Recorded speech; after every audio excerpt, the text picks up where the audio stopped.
السلام علیکم ورحمۃ اللہ وبرکاتہ۔ بسم اللہ الرحمن الرحیم۔ الحمد لحضرت الجلالہ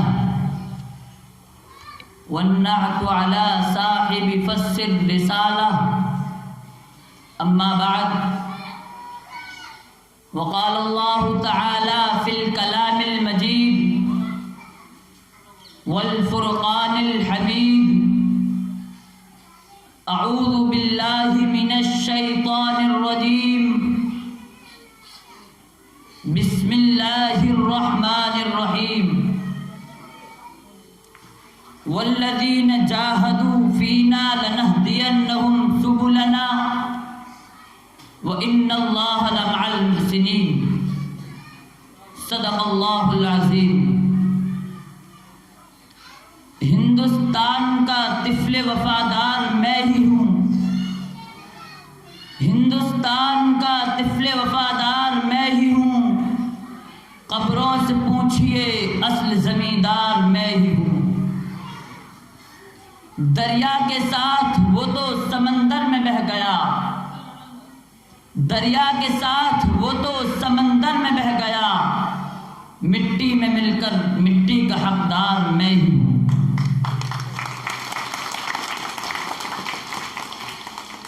حضرات محترم، معزز سامعین کرام، آج میں آپ جیسی ذی وقار شخصیات کے روبرو اس بات کو اجاگر کرنے کی سعادت حاصل کر رہا ہوں کہ وطن کی آزادی میں مسلم عوام اور علماء کرام کا کیا مقام و مرتبہ رہا، اور انہوں نے وطن کی آزادی میں کیا کردار ادا کیا۔ تو تاریخ ہند کے اوراق ہم سے یہ کہتے ہیں کہ اگر جنگ آزادی کے اندر مسلم عوام اور علماء کرام حصہ نہ لیتے تو یاد رکھیے آج ہم ہندوستانی غلامی اور محکومی کی زندگی بسر کر رہے ہوتے۔ چنانچہ تاریخ ہند کے اوراق بڑے لمبے ہیں، لیکن اگر اس کو سمیٹا جا سکتا ہے تو وہ یہ ہے 1601 میں جب ہندوستان کی مقدس سرزمین پر انگریز کے ناپاک سایہ پڑا اور وہ اپنی شاطرانہ و عجارانہ چالوں کے ذریعے یہاں کے مالک بن بیٹھے، جس کا اعلان انہوں نے 1799 میں اس وقت کیا تھا جب سلطان ٹیپو شہید نے سرنگم پٹنم میں یہ کہتے ہوئے جام شہادت نوش کیا کہ شیر کی ایک لمحے کی زندگی گیدڑ کی 100 سالہ زندگی سے بہتر ہے۔ تو اس وقت ان کی لاش کے اوپر کھڑے ہو کر انگریز جنرل لارڈ ہارس نے یہ کہا تھا کہ آج سے ہندوستان ہمارا ہے۔ پھر 1800 میں انگریز فوجوں نے دہلی کا رخ کیا اور اس کے بعد 1803 میں دہلی کے اندر ایسٹ انڈیا کمپنی نے یہ اعلان کیا کہ ملک بادشاہ سلامت کا، خلق خدا کی اور حکم ایسٹ انڈیا کمپنی کا۔ یہ اعلان اس بات کی دلیل تھی کہ آج سے ہندوستان غلام بن چکا ہے۔ تو ایسے وقت میں جس شخص نے سب سے پہلے علم بغاوت بلند کیا وہ محدث کبیر، امام الجلیل، رئیس الاولیاء، فخر چمن، محرم فن، محرم وطن، نازش وطن شاہ عبد العزیز محدث دہلوی رحمۃ اللہ علیہ تھے، کہ جنہوں نے فتویٰ جاری کیا کہ آج سے ہندوستان غلام ہو گیا اور اس غلام ملک کو آزاد کرانے کے لیے ہر مسلمان پر جہاد فرض ہے۔ تو اس فتوے کو آگے بڑھانے کے لیے حضرت سید احمد شہید اور شاہ اسماعیل شہید رحمۃ اللہ علیہ کو تیار کیا، جنہوں نے بیت جہاد کے لیے پورے ملک کا دورہ کیا اور اپنی فوج تیار کی، لیکن سوئے قسمت اپنوں کی غداری اور قلت سامانی کی بنا پر 1831 میں بالا کوٹ کی پہاڑی پر جمعہ کے روز جام شہادت نوش کیا۔ پھر بھی آزادی کی چنگاری بجھی نہیں، بلکہ اکابر علماء کرام اندرون خانہ تیاری کرتے رہے اور 1800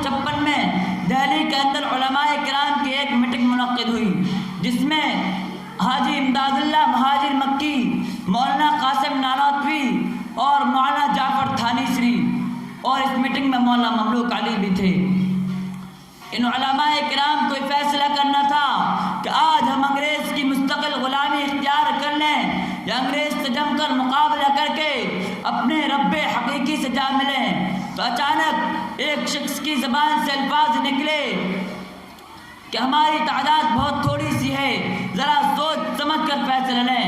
جب یہ بات مولانا قاسم نانوتوی رحمۃ اللہ علیہ نے سنی تو آپ کی زبان سے یہ کلمات نکلے جو رب ذوالجلال والاکرام کی سایت کریمہ کم من فئۃ قلیلۃ غلبت فئۃ کثیرۃ باذن اللہ کی ترجمانی کر رہے تھے کہ ہماری تعداد غازیان بدر سے بھی کم ہے۔ تو جب یہ بات سنی تو مجمع میں آگ لگ گئی، نعرہ تکبیر کی صدا بلند ہونے لگی اور پورے مجمع نے اللہ رب العزت والجلال کی سایت کریمہ والذین جاہدوا فینا لنہدینہم سبلنا وان اللہ لمع المحسنین پر یقین کرتے ہوئے اور اللہ رب العزت والجلال سے مدد کی امید لگاتے ہوئے یہ فیصلہ کیا کہ ہمیں انگریز کا مقابلہ کرنا چاہیے۔ تو اس کے لیے 1857 میں علماء کرام میدان جنگ میں آ گئے اور انگریز بھی اپنی فوج لے کر میدان میں آ گیا، مگر غداری کے سبب انگریز کی فوج غالب آ گئی۔ پھر اس کے بعد انگریز نے جس سنگ دلی سے مظالم ڈھائے اس کا تصور بھی نہیں کیا جا سکتا۔ دوستو 1863 میں علماء کے خلاف زہر اگلنے والے انگریز نے علماء کے قتل عام کا اعلان کیا۔ پھر اس اعلان کے بعد علماء پر ایسے ظلم و ستم کے پہاڑ توڑے جانے لگے کہ جس کو بیان کرنے سے بدن پر لرزہ طاری ہو جاتا ہے، کہ جس کی ادنا سے ادنا داستان مسٹر ٹامسن اپنی یادداشت میں نقل کرتا ہے کہ 1857 کی جنگ آزادی سے لے کر 1864 تک یہ تاریخ کے بڑے المناک سال ہیں۔ ان سالوں میں 14,000 سے زائد علماء کرام کی گردنوں کو چاندنی چوک سے لے کر خیبر تک کے درختوں پر لٹکا دیا گیا۔ ٹامسن کہتا ہے کہ علماء کو سوروں کی کھالوں میں بند کر کے جلتے ہوئے تندوروں میں ڈال دیا جاتا تھا۔ ٹامسن کہتا ہے لاہور کی شاہی مسجد کے صحن میں انگریز نے پھانسی کا پھندا بنایا اور ایک ایک دن میں 100 علماء کرام کو پھانسی دی جاتی تھی۔ ٹامسن کہتا ہے کہ علماء کو ہاتھیوں پر کھڑا کر کے اور اوپر سے اور باندھ کر اور نیچے سے ہاتھیوں کو چلا دیا جاتا تھا۔ ٹامسن کہتا ہے کہ 80 علماء کو بوریوں میں بند کر کے لاہور کی دریائے راوی میں ڈال دیا جاتا تھا۔ ٹامسن کہتا ہے جب دلی میں اپنے خیمے میں گیا تو مجھے مردار کی بدبو محسوس ہوئی۔ میں خیمے کے باہر آیا، دیکھتا ہوں کہ آگ کے انگارے دہک رہے ہیں اور اس پر علماء کے کپڑوں کو اتار کر 40 علماء کو پکایا جا رہا ہے۔ میرے دیکھتے ہی دیکھتے 40 اور علماء کو بلا دیا گیا اور ان کے کپڑے اتارے گئے اور ان سے کہا گیا کہ مولویو تم میں سے ایک یہ کہہ دو کہ 1857 کی جنگ آزادی میں ہم شریک نہیں تھے، ابھی چھوڑ دیں گے۔